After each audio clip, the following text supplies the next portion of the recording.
Season 33, War 1. We are going up against JA. They are a merge between Kenobi and ASR. Starting out on Path 8 here. This is one of the new nodes that they've implemented on the war map. It's Rich Get Richer Fury.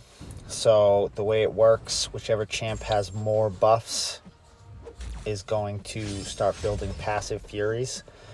And whenever you're close to the defender on this node, it's going to give them a Fury buff. And whenever you stay far away, that Fury buff is going to drop off. So when that Fury buff drops off, the passive Furies go away as well. So my goal for this fight is I'm going to try to manage those Furies by hitting him a little bit and staying far away from him to let them drop off. And I also don't want to let him get to Pure of Heart. So I'm going to try to hit him as much as possible when he's stunned so he can't build those charges. And if I can prevent him from throwing heavies, I'd like to, but near the end of this fight here, he ends up getting Pure of Heart. So when he has it, I'm not going to try to dex his special. It's too dangerous. So I just block it. I've seen too many people try to dex that while he has Pure of Heart and just get melted. So we're going to finish it up here with a special 2. And moving on to my next fight, I'm going to be taking Angela on the Hazard Shift Mini. I'm going to be doing this fight with Anti-Venom. And she is an unstoppable armor champ. So originally, when I got assigned this fight, I thought that I could use Anti-Venom's Decelerate debuff to control the Unstoppable if it worked similar to Slow. But after I got a chance to look it up and do a little bit of reading, I saw that it affects the ability accuracy of Unstoppable and Evade from triggering. And unfortunately, with Unstoppable Armor, the Unstoppable itself can't be affected by ability accuracy, but the armor that procs can. So the Decelerate would not work for this fight. So instead, I decided to stick with Spectre and just reverse her regen for some more damage because I knew she was going to be getting a decent amount of regen this fight. And the way that Angela works, when she's under a bar of power, she gets an indefinite armor up. So that can trigger the global. When she crosses over that threshold and has between 1 and 2, that switches to an indefinite Fury. So I'm going to be baiting special 1s. And every time she throws it, because she drops back down underneath the bar of power, she gets that armor back. So I have to watch for it triggering every time she throws it. And then after I see if it triggered or not, I can punish or wait it out. This special 1 is going to wrap it up. And then moving into section 2, I am also on Path 8. These nodes have been changed as well. They are no longer heal block, and both of them are Rich Get Richer now, except this first one also has, I think it's some kind of ability accuracy reduction. I forget what it's called, but it's per buff that the defender has. It's 10%. So for every buff that they have, it reduces your defensive ability accuracy by 10%. It's something to watch for, but where Hulkbuster only has 1 buff for a majority of this fight, it's not really something to worry about too much. So the plan here is get more buffs than Hulkbuster and make the Rich Get Richer work in my favor. I'm trying to bait out this special 1 before I drop my special 3. I don't want to push him to an SP2 if I can avoid it. And after this, I think I'm going to use another special 1 to eat his armor because it gives me regen.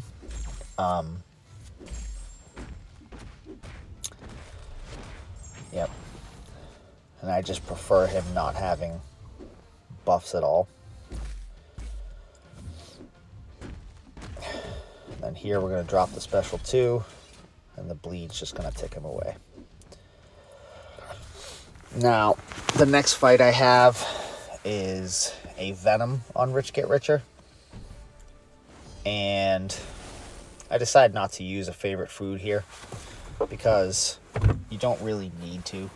And the Energize buff, while it's cool, it really only helps you until you get the Rich Get Richer on your side. I don't think it works for passive power gain, so I don't think it makes the Rich Get Richer power come in any faster.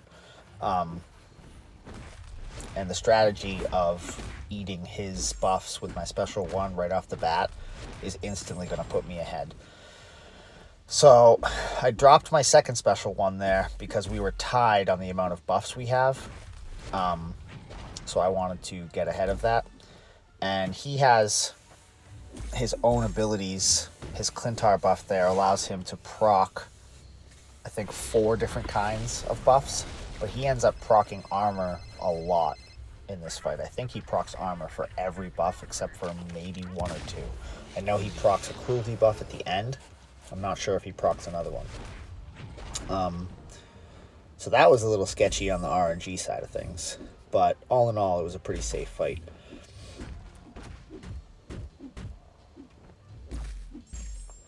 Yeah, he has 4 armors right now. I think he gets to 5 near the end.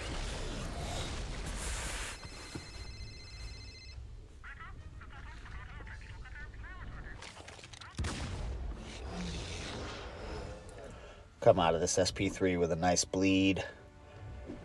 The global triggers giving him 5 armors, and then he procs a cruelty here. And then I'm going to drop my special one, and that's just going to finish him off.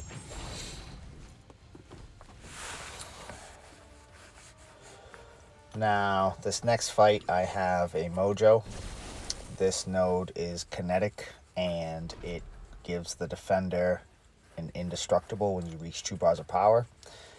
So you wait that indestructible out before throwing your special 2, but I am going to throw 2 special 2s before I start doing that in this fight.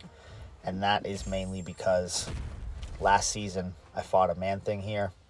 There was a weird interaction where I had a Wither and then at one point 2 Withers on, and it wasn't reversing the kinetic when he hit my block or when I parried him.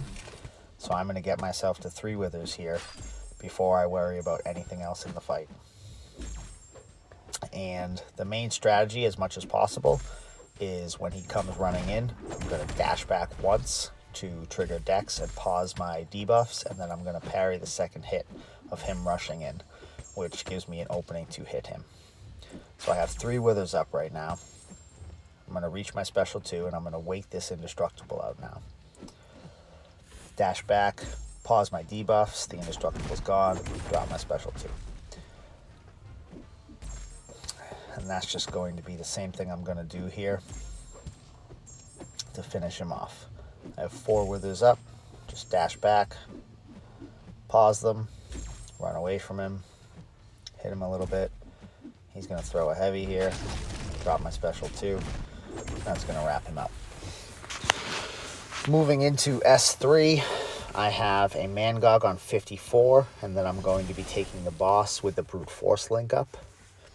Now, I've done this Mangog fight probably a handful of times now, and it's always gone pretty smooth. But the way the AI behaves in this fight is going to throw off my plan for the fight itself. I want to treat it the same way that I treated that Mojo fight, where he comes running in, I dash back once to trigger Dex and pause my debuffs, and then I parry his second hit and get an opening. But right there, he goes for a heavy instead. He dashes back after I dash back, which doesn't allow me to get an opening to hit him. But the fight's still in control at this point. I have 2 Withers. I'm pausing my debuffs, but he keeps dashing back and being passive. So what's happening here is I'm pausing my debuffs, but I'm not dealing him any damage. And so that's going to make the fight go on for longer. Now, I lose a Wither here. I'm waiting for him to come in. He's being really passive. He's not going for that second hit. So I drop a heavy, get an exhaustion up, try and help the power issue. Now he has an unstoppable from his own abilities. I go for a parry there. It doesn't work. I'm waiting for him to throw a heavy so I can get an opening, drop my special 2. I have another Wither up now. I still have my exhaustion on him. But he's really being a weird AI. Being very passive. And I should have realized this at the start of the fight. But I didn't think it was going to go on for this long. So I kind of had a game plan in mind, and I didn't adapt and change it quick enough. So at this point, I've changed it. I'm starting to hit his block to try and get him to turn into a more aggressive AI and to use my ruptures for damage. I drop my special 2 there, and I can see he's about to go over 2 bars of power, and that's a bad situation. So he comes in, I dex it, and then I turtle up again, but he throws the special 2. Now, there's a couple things I could have done differently. When I first saw that he was being a passive AI, I could have turtled and gone for heavies. So he throws a heavy, I dex it, and that also gives me an opening to attack. And then also, near the end of the fight there, when I reached my special 2, I could have baited his special 1 and got a few more hits in before throwing it. And then the last thing, when he had his special 2, I could have just turtled, baited heavies for openings, and either hoped that I killed him before he reached his special 3, which I do not think would have happened, or pushed him to special 3 trying to kill him and hope that the special 3 would not kill me. Going forward for that fight, I definitely think I would use a special 3 33% boost, and I do think I would stick with the power start 1 to reach my second Wither quick, but I'll know if the AI is being passive, how to manage it going forward. It's just unfortunate that it had to happen in the first war of the season like that. So now we are taking this Sasquatch, an R4 Sasquatch at that, with 725,000 health-ish, with the brute force link up. I have a White Mags pre-fight on this fight from my alliance mate Eric. He also gave me one for the Mangog, and I've put suicides on for this fight. So the strategy here is I want to get an exhaustion on Sassy that I apply from my heavy attack. That is going to turn off Sassy's own champion abilities, the Wrath of Tanarak, all that fun stuff. And then after I've done that, I want to get to my special 3 as quick as possible so that I can get my slow up. And that is what I'm doing here. I see that the armor is about to apply, so I bait the special 1. I drop my heavy to get another exhaustion on there, and then right from there I go into my special 3. Now I don't have to worry about the unstoppable from the global, and I have exhaustions on him, so I don't have to worry about his abilities. So now it's just a very simple fight. At one point here, the exhaustion is going to fall off near the end of the fight, and he's going to end up getting one of his stacks of rage there, which unfortunately is going to trigger his regen. So I'm going to have to manage that. But right now, we have exhaustions on, we have slow on. So it's just a pause the debuffs, get as many hits in. I get another Wither on because I see that it had dropped off. We're just baiting heavies for openings. And obviously the special 2 gives an opening. The special 1 is kind of iffy to punish. I don't like punishing it personally. You can, but I just don't like it. I prefer not to. So my exhaustion just dropped off there. And I saw that it had, so I reapplied it. But see how he has one stack of rage there? that unfortunately is going to allow him to trigger some of his abilities, the regen being the issue here. So I dropped my special 3 to get my slow back up. I have my exhaustion back up, but now I see that he's building his regen.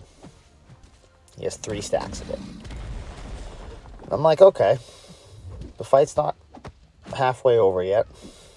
We're still in a good position, but it's not going away. It keeps re-triggering. And it's not going to go away unless I can remove that rage stack that he has on him, which I can't. So I drop my special 2 here. I see it only does about 10% damage. I'm like, all right, I need to get debuffs on him. So I'm trying to get him to turtle up.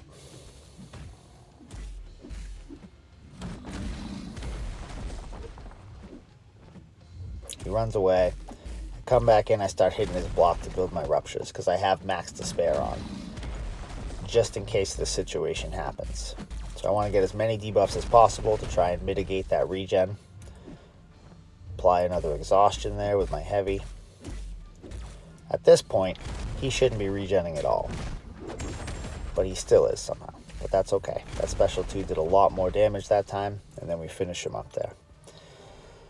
And we end up losing this war, unfortunately. We died 4 times. They died twice. It was a very strong performance from them on their first war of the season. And unfortunately, I ruined the battle group donut. And that's all she wrote. Thank you for watching.